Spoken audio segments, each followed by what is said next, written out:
This video is our last best hope for peace. Nah, this is YouTube. We're always going to be ranting at each other. There's never going to be any peace.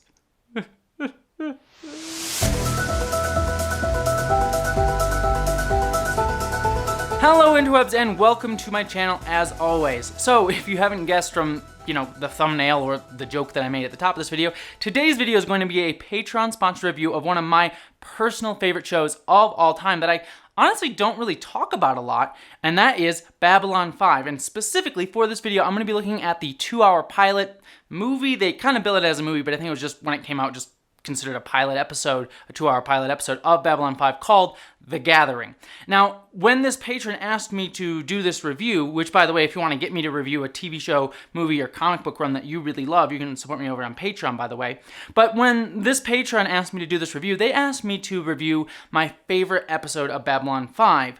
But I kind of sat with it and thought about it for a long time, and two things came to my mind when I decided to choose the pilot. First off, I realized that I haven't actually watched Babylon 5 in, I think, over a decade, if not longer than that. I remember watching this show way back before I was even in college, back in high school, and I sort of caught the pilot at one point, and then I just decided, you know what, I'm going to watch all of this, and I bought all the DVDs, all the movies, and even watched the spin-off show Crusade. That was, people hate on that show, but I actually really like Crusade, and I wish it had gotten a chance to go longer.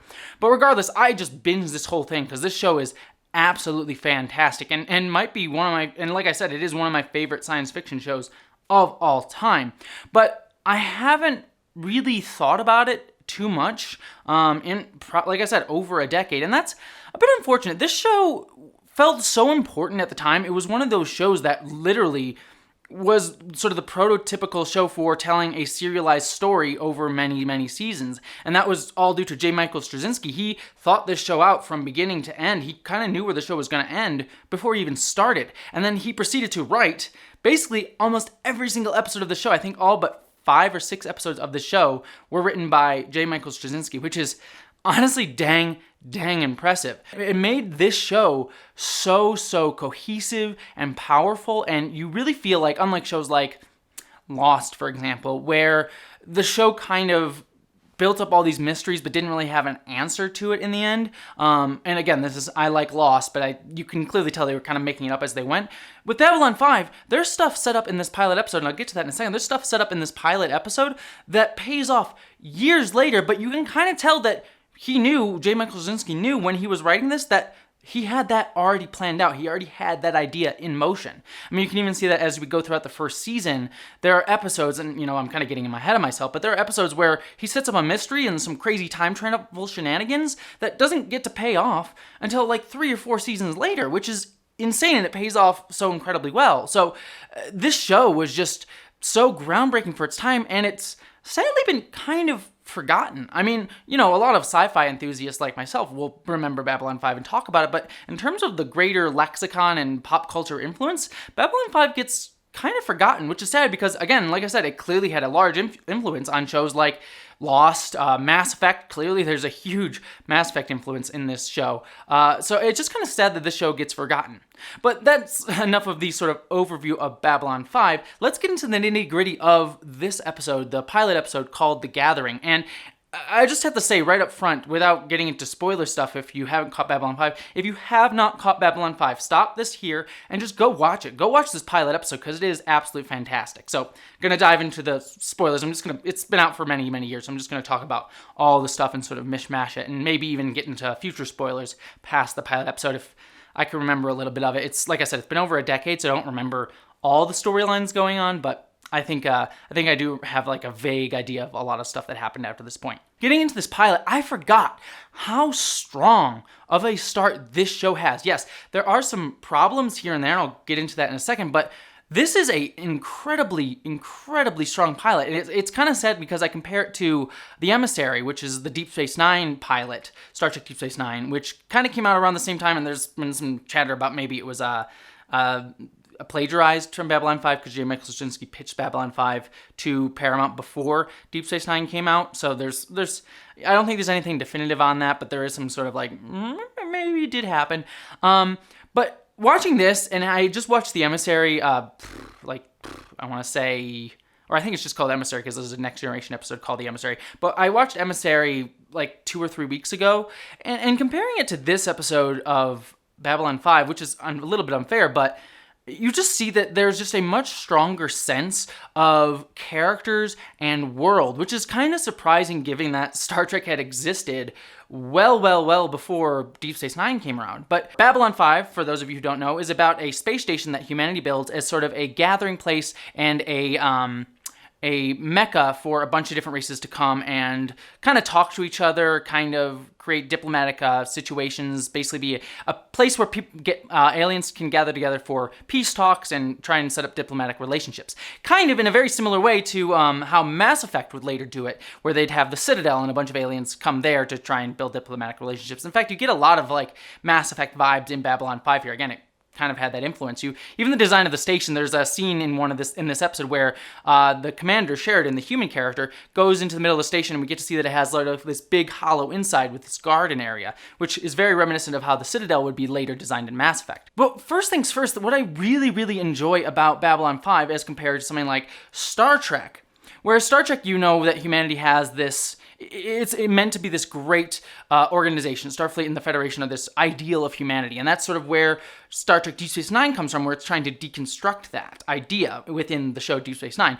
Whereas Babylon 5 comes out of a slightly different angle because we get hints throughout this episode in just the design of the sets and little things that we learn about human culture at this time that humanity is actually a little bit more fascist and darker than something like the Federation or Starfleet. Like I said, you see it in the design of the show. The design is very reminiscent of Star Wars and the Empire in A New Hope and Empire Strikes Back, where we get like very tactical based feel. The uniforms are very like regimented, kind of bland, grayish, blue hued military uniforms, and it reads very fascist. And we even learn later in the episode that there's a race of telepaths that humanity has done genetic profiling on, and they all have to register as telepaths. Welcome to Babylon 5. It's about time Earth Central sent us a telepath. And they get kind of traded around, and if you're a telepath, you're kind of shunted into this organization. You don't really have a choice in a career path, which is very like eugenics-y and very, again, kind of a fascist ideal there, like superior races and kind of putting races into boxes. I wouldn't. You know the rules about crossing species. Stick with the list. So I really loved that in small ways throughout this episode, we get hints that humanity at this time is a much darker humanity than we're used to in something like Star Trek, which is sort of the bright future. And I liked that sort of like dichotomy between this humanity that feels a little bit more fascist, a little bit more militaristic, but still is aiming to try and have diplomatic relationships with other races, trying to be better, trying to create peace with other relationships. And so it got a little bit more nuanced. And again, this is something, future spoilers, that plays out throughout the rest of the series, this sort of push and pull between the intentions of what Babylon 5 as a station is, trying to aim for peace, and then kind of what the more militaristic, fascist government of Earth kind of feels like it's moving towards, being a little bit more aggressive. So that is just played out fantastically. Now, speaking of governments, let's talk a little bit about all the other different races going on in this episode of Babylon 5, because we learned so much about all of the backstory within this world. All of the political machinations and allegiances and alliances and groups are very well formed in this episode.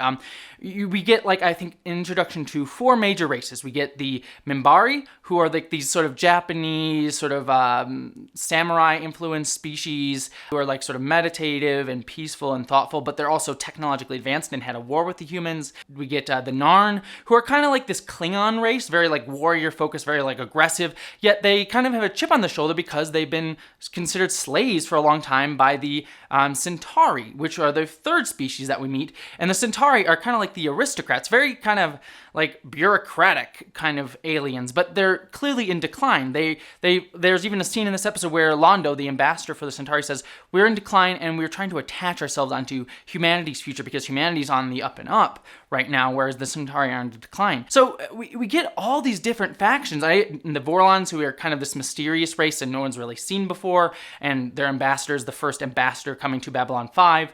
So we get all of these different political groups, and we get to see how all of them have interesting dynamics and interplay with each other, all mainly through the 4 ambassador characters. We get Delenn for the Minbari, Londo for the Centauri, Jakar for the Narn, and then the Vorlon guy, the ambassador who appears in this episode, doesn't have much to do in this episode, becomes bigger later. I forget the name of the character off the top of my head as I do this review, but all of those characters are fleshed out as their own individual people. Like Delenn she seems like a bit of a kind, caring character. She talks with Sheridan, the commander of Babylon 5. But you get the sense that she's holding something back. She's keeping things hidden. At the end of the episode, there's a scene where Sheridan says, like, oh, this guy said something to me, and he said, do you know anything about that? And Delenn says, well, I wouldn't tell you anything that's not in your best interest, which is a clear misdirect answer. But I think the standout characters of Babylon 5 in general and of the ambassadors are Londo and Jakar.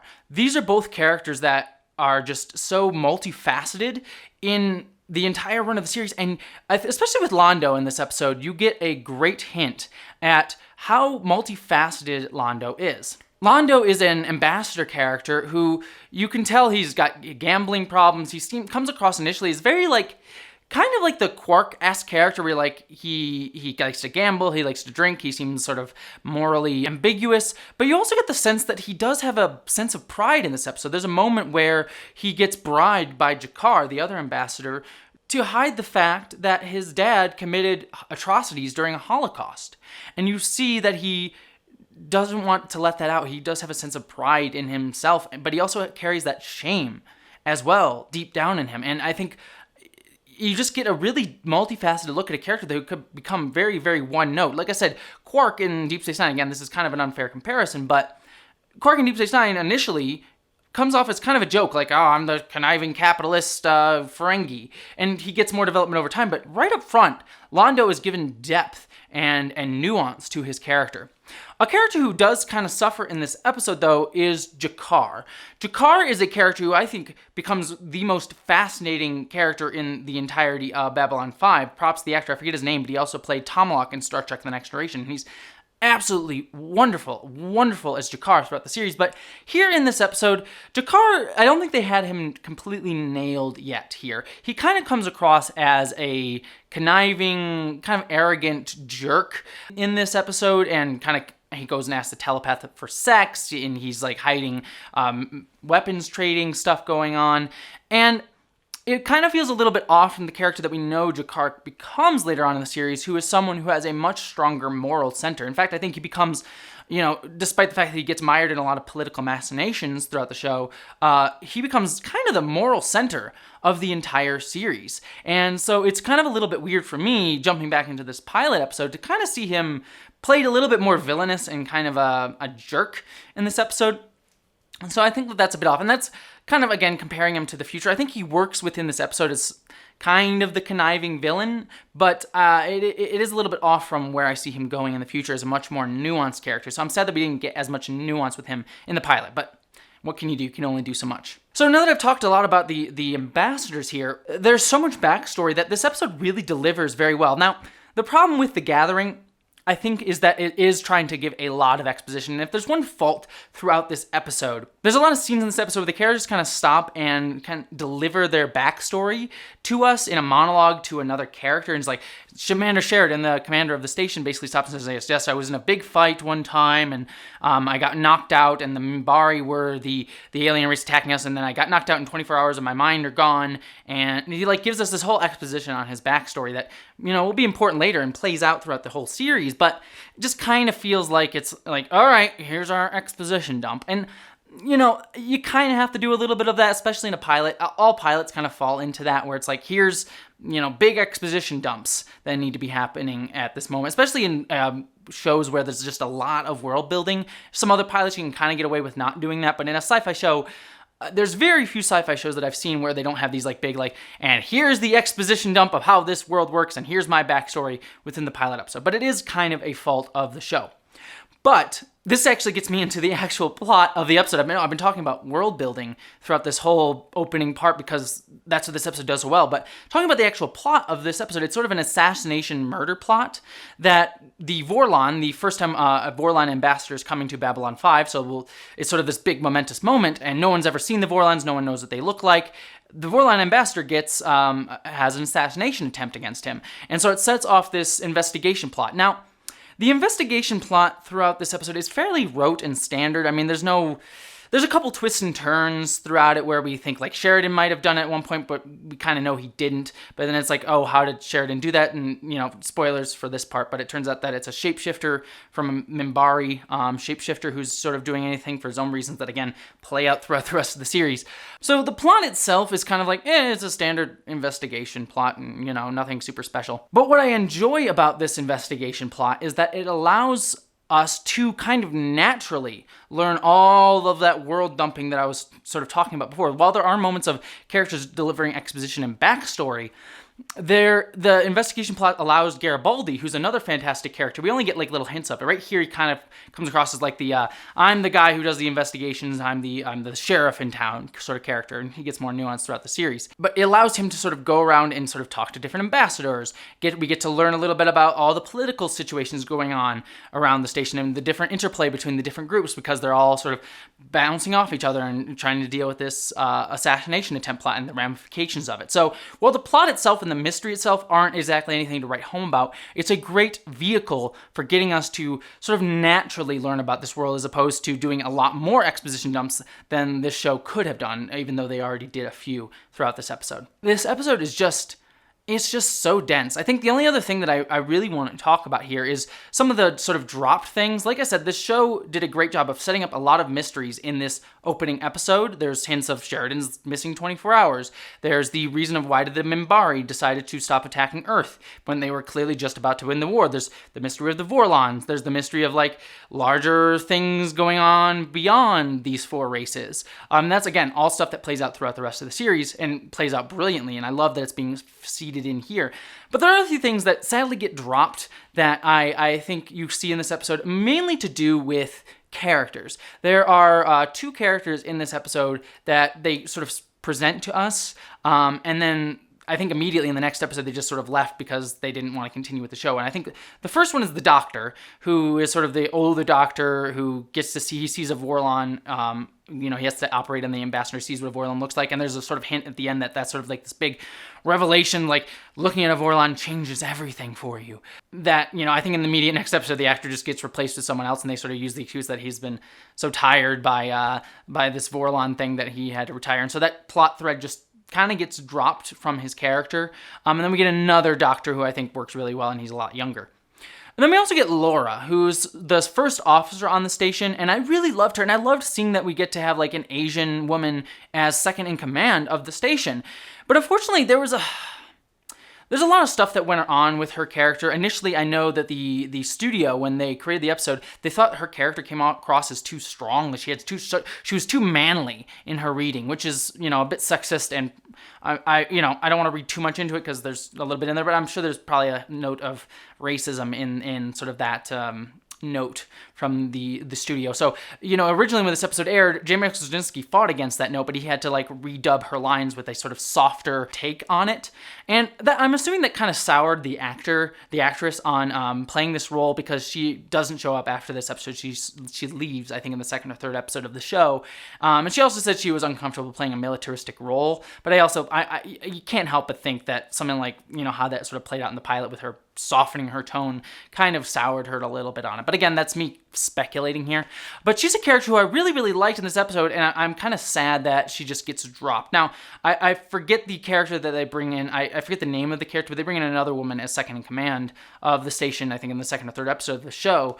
But I think it's just disappointing that we didn't get a little bit more with Laura, because I think she does a very great job in this episode. I should note that J. Michael Straczynski, when the episode was re-released on DVDs, he put her original performance back in, and that's what I've watched. One other thing I want to talk about, Sheridan, Michael O'Hara, the lead on this show, he does a fantastic job as the head of the station. It is sad that he leaves the show at the end of season 1, but we do get Bruce Boxleitner, I forget how to say it, Tron, the guy who played Tron, comes in and leads the show from season 2 onwards, and he does a fantastic job, and we do get to see Sheridan a little bit past that point to sort of resolve his arc. But, you know, Michael O'Hara does a very strong job as the commander of the station, and I am sad that we didn't get more of him as the series progressed. But he does a fantastic job here, fairly standard, I'm the commander, but, you know, he does give a strong air of command and moral center to the show. Bruce Boxleitner, I think, did a better job, in my opinion, because he has a little bit more humor and a little bit more down-to-earthness to the character that he played than Sheridan here, or than Michael O'Hara brings, but they both do a fantastic job playing their respective characters. All right, I think that's kind of everything that I can talk about more. I could talk about the relationship between Londo and Garibaldi, which blossoms into something really beautiful. And I like that it kind of echoes the Quark-Odo dynamic, but the power dynamic between Londo and Garibaldi is much different than the Quark-Odo dynamic in that show. So it's just fascinating stuff. All right, I'm going to stop talking. I've been ranting a lot this episode. Babylon 5.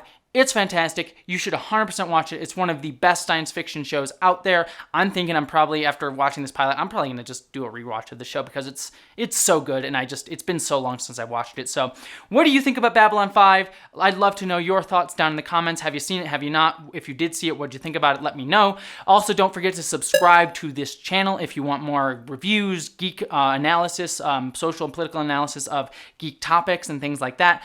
Also, if you want to have your own review sponsored on my channel, or if you want to help me make this channel even better, especially right now, since I lost my full-time job because of all the craziness going on in the world right now, it would really mean a lot to me if you gave me some support over on Patreon. That's always really appreciated. But regardless if you subscribe, regardless if you comment, or regardless of if you give to my Patreon, I hope that you, as always, live long and prosper.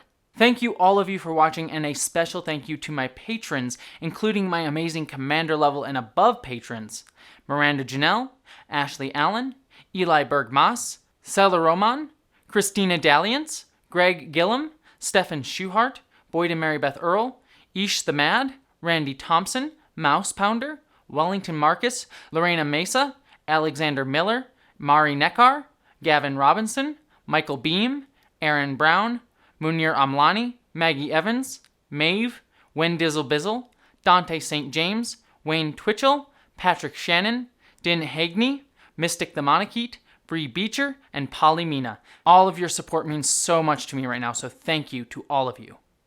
Live long and prosper.